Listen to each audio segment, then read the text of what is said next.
Here we are, clan the isms, cataclysm great. Our people out here struggling, trying to make it in this state. Everybody out here doing it, but we the ones who late. Now family, we the ones who gotta delegate. Get that money in the power, never be fake. Stick to cosign for 3. What did he say? Create jobs, support our own.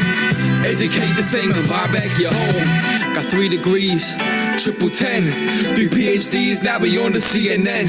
DBTV, let's talk about negligence. Ignorance is bliss, but we can turn it to intelligence. Believe none of what you hear, half of what you see. Let's break it down here on Dr. Boyce TV. Here we are, clan the isms, cataclysm great. Our people out here struggling, trying to make it in this state. Everybody out here doing it, but we the ones who late. Now family, we the ones who gotta delegate. Get that money in the power, never be fake. Go figure, get the figures, let's make about 8. Cash rule, cash rule, When worst come to worst, my peoples come first. I was hardly making George before I'd written a verse. Kept my mind straight, no hate, work with my ambition. Invested in my ideas when nobody would listen. They told me I couldn't do it, so they think I could buy it. But they ain't even trying, ain't no need to deny it. Black continuity of hustle and grind. People been fighting centuries for lives like mine. Trying to look to a higher power, but what I didn't see is the seed of success lies deeper than me. Black Wall Street, gotta get the ground beneath my own feet. Gotta be the sole controller, march to my own beat. Stacking the capital to the best of my ability. More cash in the safe because I put it through liquidity. Started from the minor league, it's major here, but after practice, cracking the safe after we utilize these tactics.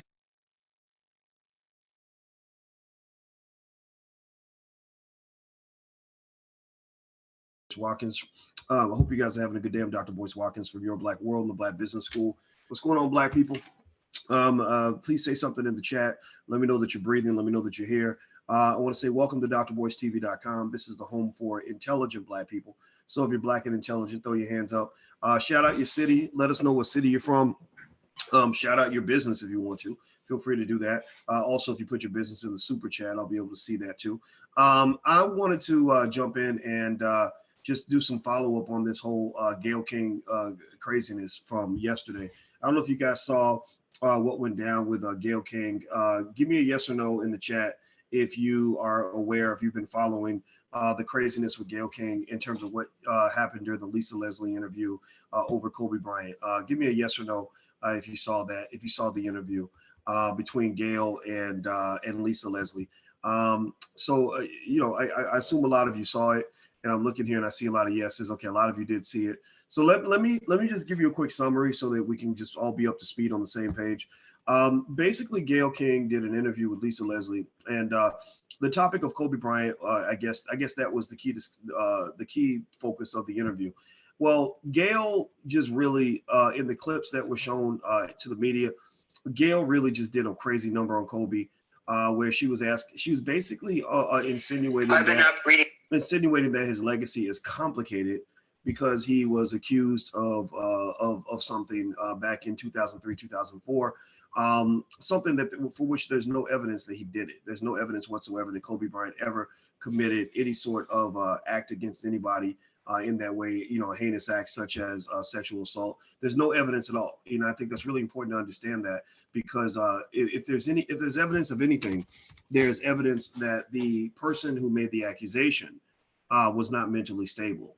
If there's evidence of anything, there's evidence that the person that made the accusation was sleeping with a lot of guys that week. She slept with a guy right after she slept with Kobe. She was on psychiatric medication. Go watch my video yesterday on drboycetv.com. You can go check it out. Excuse me. She was on psychiatric medication for schizophrenia. Schizophrenia is known to separate you from reality. Schizophrenia is known to make you delusional. Schizophrenia means that you're going to see things that are not really there. So it doesn't mean that she's lying, or that, you know, sometimes people with schizophrenia get assaulted too, for sure. But it certainly impacts her credibility. Give me a yes or no if you think that a person who slept with a guy right after she allegedly was assaulted and was on medication for schizophrenia might possibly have a credibility issue. Give me a yes or no if we can at least agree on the fact that she has a credibility issue. You know, and then on top of that, this lady, my heart goes out to her, but not to the point where you're going around hurting other people. Because remember, I'm sure if you go and look in the background of any abuser or any predator, which she sounds like she might be a predator. If you go back in the history of any predator, most predators have been hurt by other people. They've been abused or something bad has happened. But this young lady had actually tried to commit suicide twice right before she accused Kobe. Right before she accused Kobe, the attorney said that she had tried to kill herself twice, and that she wasn't really trying to do it. She was trying to get attention from her ex-boyfriend. So she's basically making herself a victim to get attention. She was making herself a victim to get attention. That's their argument. Well, what bigger victim can you be than to have allegedly been assaulted by Kobe Bryant, one of the biggest basketball stars on earth? What bigger, where could you get more attention than being in the center of a case that's going to net you $2.5 million? That's approximately what they're reporting that she received as a return on her investment. I mean, that was a payday. That was a big. I'm not saying that it didn't happen. I don't know. I'm not in the bedroom, but you can't run around saying things like as Gayle was saying to Lisa Leslie. Well, you don't know what he did. You never know what he did. No, and the reason, and the fact that you don't know means you can't make an accusation. You can't go around, I can't go around pointing out people randomly. I can go to Montrell or Ladybug or Andrea and say, well, you never know what Andrea did. Maybe she did kill him. Maybe we should send Andrea to prison just in case she killed him. I mean, maybe we should ruin her reputation just in case she murdered the puppies, right? That don't even make no damn sense. That's crazy. So anyway, as I move forward, please hit the thumbs up button, hit the share button, hit the subscribe button. Please do that right now. And while you do that, I'm going to send a note out to the tribe to let them know that we're live. I'm only going to be live for a few minutes because I got to get on a flight today. But I want to let the tribe know that we're live. Let me see here.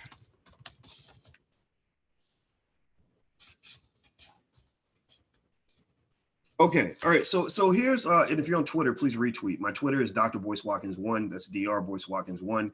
Also on Instagram, we had a lot of great conversations about this on Instagram last night. You can follow me on Instagram at The Real Boyce Watkins. So if you like intelligent conversations with intelligent people, follow me on Instagram, The Real Boyce Watkins. So let me show you guys. I'm going to share a clip with you of Gayle's response. Gayle actually, and I give her credit for being brave enough to do this.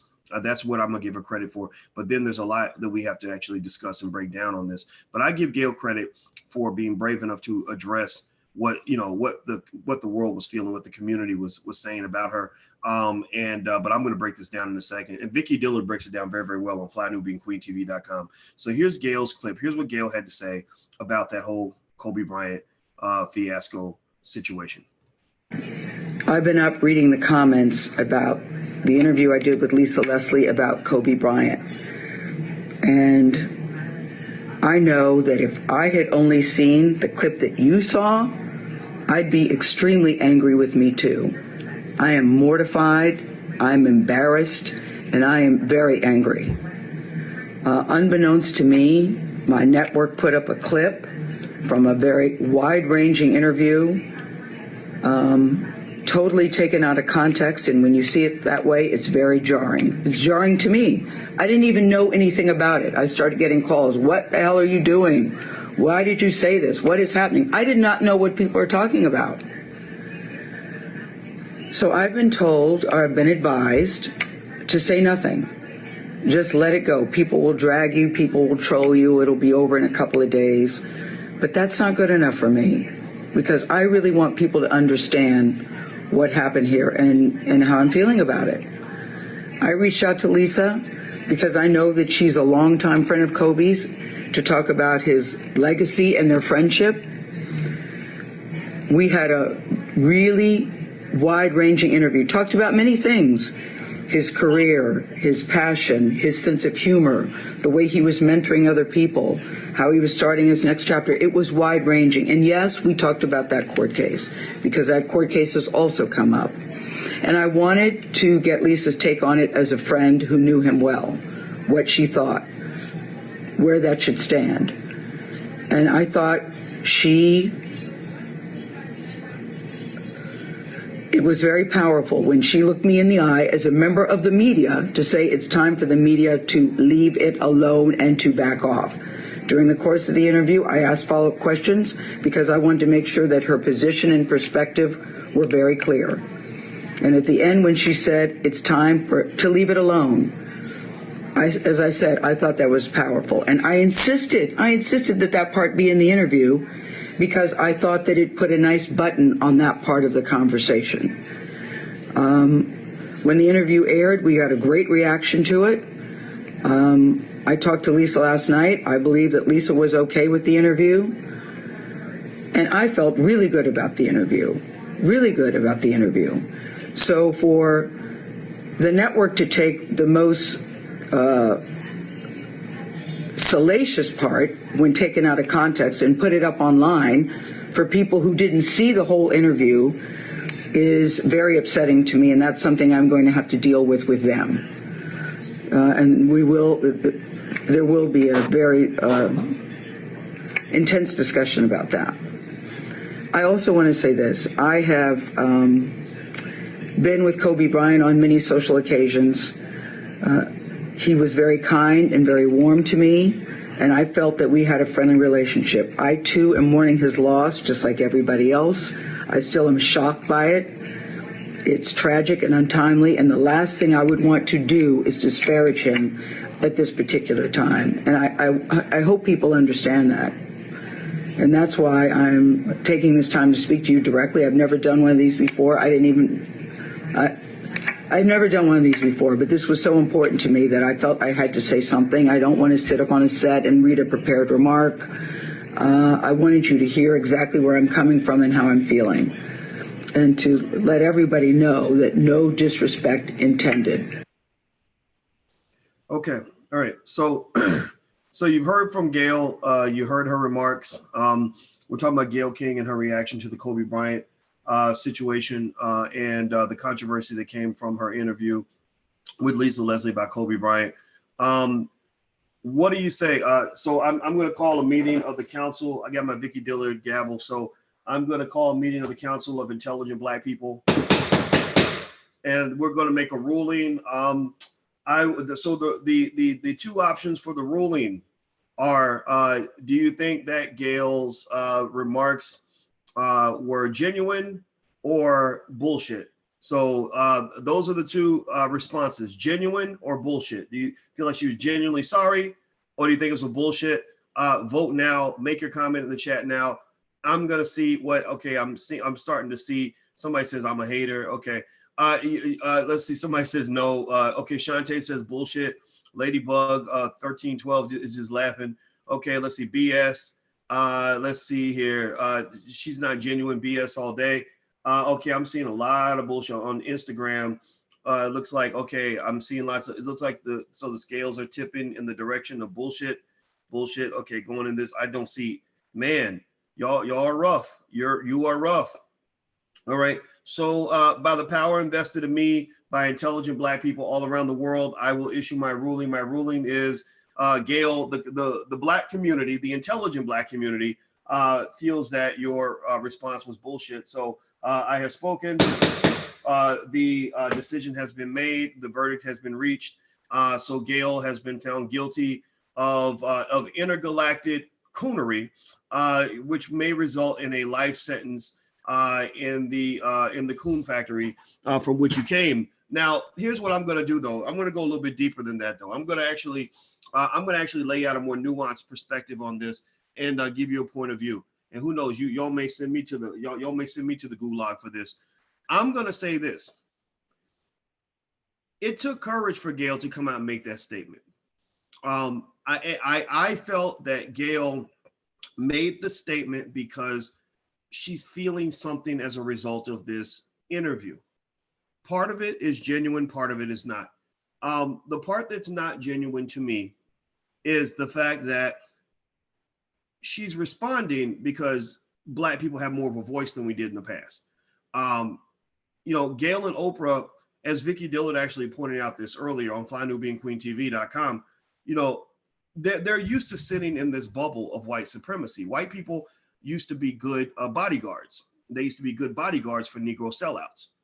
They could protect you from angry Black people because angry Black people had no power, right? It reminds me, it goes back to 2013 when I had an issue with Lil Wayne, the rapper. Lil Wayne, the rapper, I got a call from Jesse Jackson's people about Lil Wayne the rapper because Lil Wayne had used Emmett Till's name in a song and in a very disrespectful way. I mean, it was really disrespectful. I'm not even going to repeat it because it was so disrespectful. And we just said, look, we can forgive you for not being Malcolm X. We understand you're still Malcolm Little. Maybe one day you'll grow into Malcolm X. But at the same time, you don't have to crap all over the Black community. You don't have to crap all over Black people in the process. You don't have to go out here and disrespect Black people. So the deal is that, with Lil Wayne, we ended up having to really push back a little bit. And we went to Mountain Dew, who was his corporate sponsor, who was sponsoring his world tour. And we got Mountain Dew to cancel the world tour. I wrote an article that got read by about 3 million people. And I basically broke it down and explained why this is a problem and why they don't want their brand to be associated with a person who's disrespecting Black people. We prefer you keep our name out of your mouth. And it was a shot heard around the world, and it wasn't intended to hurt anybody, but it was intended to defend the Black community. And what I think happened after that is they kind of realized, like, oh, wait a minute, Black people actually are there. They actually do have a voice. If we do mess up, we used to think we couldn't piss off the feminists, and we used to think we couldn't piss off the gay people, but now we can't piss off the Black people either, because Black people are starting to stand up for themselves. So part of what you're seeing with Gayle King, in my opinion, is I think Gayle and Oprah are kind of realizing, at least Gayle is realizing that, that the bubble of white supremacy cannot protect you from the wrath of your own community, nor should it. You come from a community that gave you your start. We loved you when nobody else did. So why would you crap all over us just because white folks then gave you a couple of dollars? Every Black person, this is the failing of integration, was that, we traded all of our businesses and all of the networks that we owned and everything that we had. We traded in all our assets for jobs, which was a bad trade. And the problem with the white man is he says, well, look, I can't hire all of y'all. I can hire one of you, maybe two of you, but not all of y'all. So the one or two that get that opportunity sometimes get in this hoity-toity Negro space where it's like, okay, now I've made it out of the hood. Remember back in the day, they used to tell you that your goal was to get out of the hood, right? So they're like, I made it out of the hood, so I ain't got to worry about the hood. We all kind of in the hood, when you're marginalized, and I'm not a poor Black man, but I'm a marginalized Black man. You're not gonna hear, I'm not gonna show up with corporate sponsors, right? I'm marginalized. I'm not gonna be able to go out here and get mainstream opportunities, but it's okay. I've created a new mainstream. I created a lane for myself within my own community, and my community keeps me safe, right? So, but the thing about it is that a lot of Black people are in that space where, you've got journalists that are really qualified who should be working for CBS who will never get a job because they won't play the Gayle King game. You got people out here that are extremely qualified. They can't get certain opportunities because they pick their select Negro representative and or entertainers who can sing and dance their ass off who can't get an opportunity because they're like, well, we got Lizzo. We got fat, sloppy ass Lizzo who will go out and twerk while she's playing the flute and talk about how she wants to gobble a white man's penis.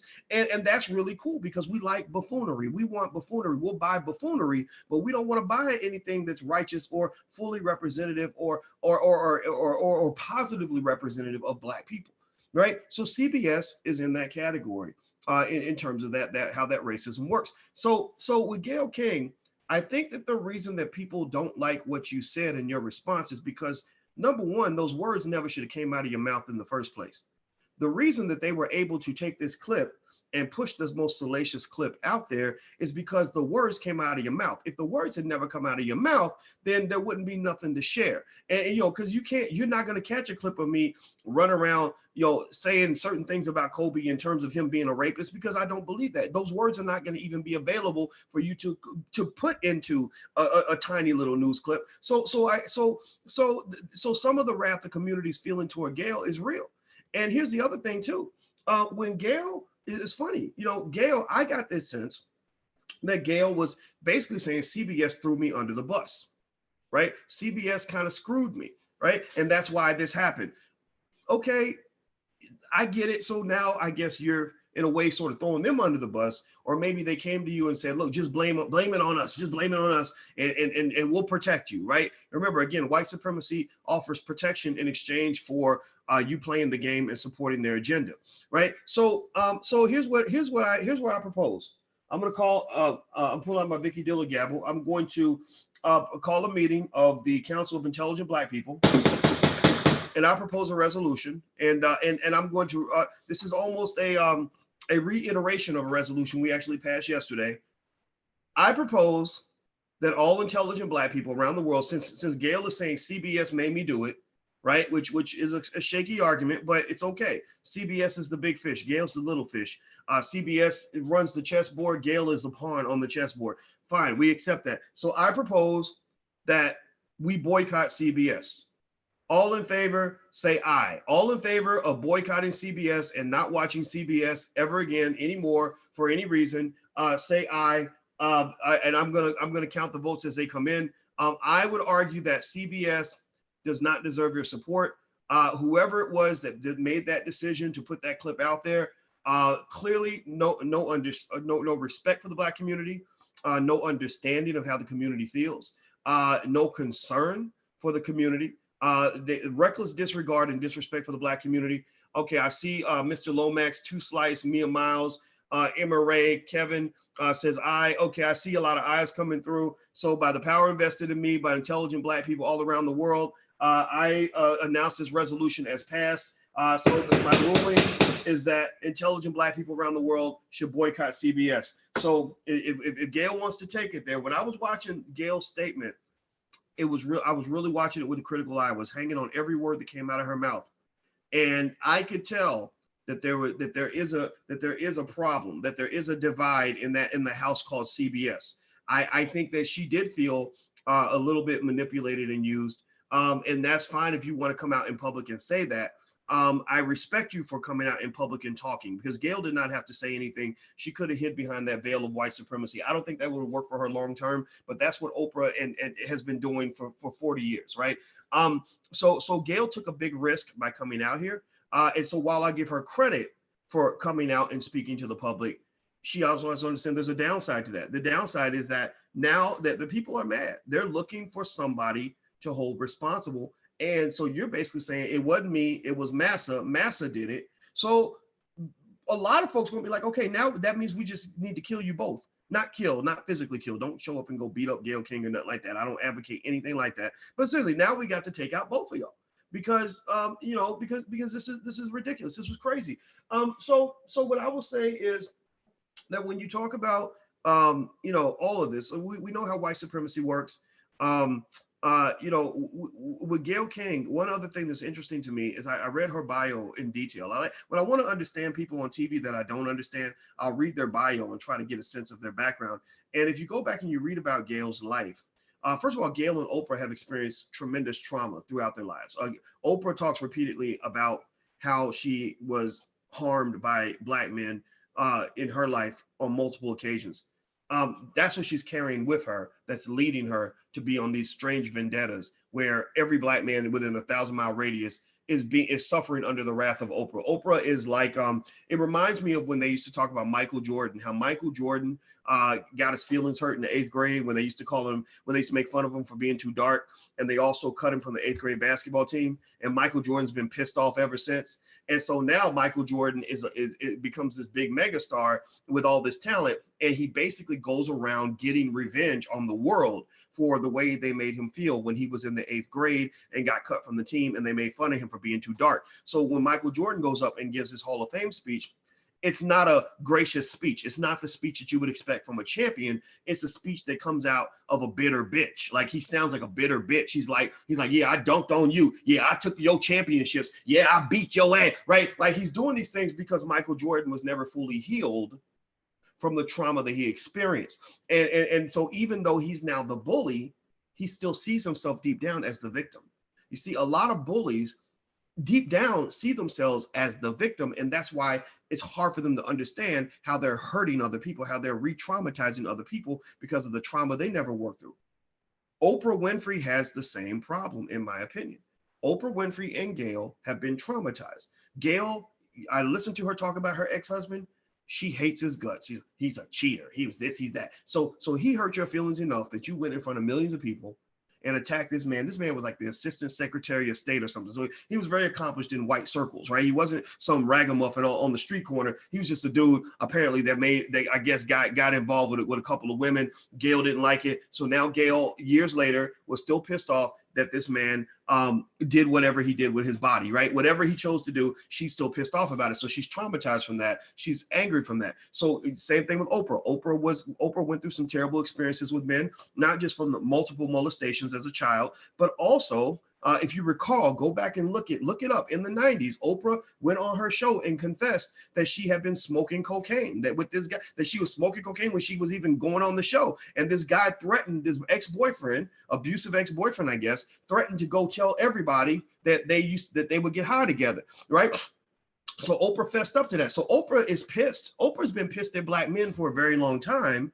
And she's no longer the victim. She's now the bully. And she's using that bully power to get justice for what she felt happened to her. She doesn't see herself as the bully. She sees herself as the victim. She doesn't see herself as powerful. She sees herself as weak. So ultimately, the scariest thing in the world is a big, strong person that thinks that they're a tiny little victim.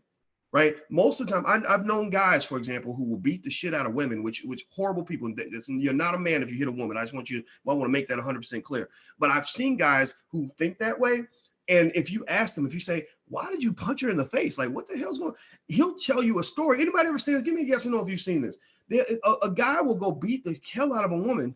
And then he'll tell a story about how he was the victim and how she did this and she did that. And sometimes she did do some stuff. But you'll be like, but damn, man, did you have to hit her in the face with a hammer? Like, did that make sense to you? Right. But so I think that's what Oprah and Gayle fit into. They're these multi-billion-dollar powerhouses that really go through life thinking that they're victims. So Oprah and Gayle, they don't need a platform. They both need therapy. They need therapy. Because what you're seeing is you're seeing them exercising their demons in front of the world and clobbering everybody in the process. And it's very hurtful. It sucks, man. It sucks you're a black man. You out here just trying to live a clean life, trying to stay out of trouble. You ain't messing with Becky. You trying to live a good life. I mean, there's a lot of brothers out here ain't doing none of these terrible things that happen to Oprah. Don't condone it at all. But Oprah is going after everybody with a vengeance and destroying the image and adding to the white supremacist agenda to attack and undermine the image of the black man in America and around the world. And so you can't go out here and be a race soldier in blackface and then turn around, Gayle, and say, well, Massa made me do it. So that means y'all need to forgive me. No, we're not going to forgive you. We're wondering, okay, well, then show us. Go quit your damn job. Okay, show us. Announce that you're ending your contract because CBS did something that you thought was despicable and you won't tolerate disrespect from the black community. Like if you come up with an explanation, and maybe you can even say it's an excuse. I don't know. It's up to you to decide. Then at the end of the day, something has to happen. Somebody needs to be held accountable. Something needs to be done. You can't just come out here and talk about it. You got to be about it. So that's my 2 cents. That's my analysis of what Gayle said. Feel free to leave your comments. Also, some of you were like, I think somebody said, well, aren't you? I thought you were a financial guy. I am. But here's the deal. I want to tell you like this. My PhD in finance is very, very real. I know more about finance. I knew more about finance at the age of 25 than most people know in their whole life. I was teaching college students at 22 years old, so I know that stuff very well. But I always made it clear, even when I taught at Syracuse University, I am not a finance professor who happens to be black. I am a black man who happens to be a finance professor. So I see economic empowerment as a fundamental component for the liberation and the empowerment of black people all around the world. And it is a tool for our empowerment. It's not the be all end all. So a lot of conversations you hear coming from me are not going to come from just a financial perspective. They're going to come from a black perspective. And if we got to sprinkle some economic power in there, we'll do that. Because all this is about economics. Because y'all saw how Gayle got that multi-million-dollar contract right after that R. Kelly interview. Money is everywhere. You ain't got to sometimes call it out. It's everywhere. So anyway, do me a favor, hit the thumbs up button, hit the share button, hit the subscribe button. I got to go get on a plane. We have financial workbooks we invented for Black children. If you have Black children and you want them to become financially literate, feel free to go take a look. You can go to financialworkbooks.com. That's financialworkbooks.com. My website is boycewatkins.com. So feel free to go to boycewatkins.com to learn about future events and things like that we have going on. Last but not least, if you want to support the platform, help us grow our media outlets so we can be as big as CBS and go kick them in the ass one day, go to intelligentblackpeople.com. That's intelligentblackpeople.com. That's where we ask you to be a patron and we give you free stuff. So it's a trade. It's not charity. It's a trade. So feel free to go check that out. And also, last thing I'll let you guys know I'm getting married on July 11th to that beautiful Black woman upstairs. We're also, for our wedding, we don't want any gifts. Instead of gifts, we're actually creating a foundation. It's the Boyce and Alicia Watkins Foundation. The number one goal of this foundation is very basic: to support independent Black schools, to support independent Black schools that are detached from the government so that they can teach our children in a way that empowers them and doesn't disable them like the public school system does. So don't give us a gift. We'd like for you to support the foundation. I'm going to give you ways to do that in the future. I just want to let you guys know what's going down. So take care, guys. Love you. Have a great day. And thank you for listening. I will see you guys soon. Peace.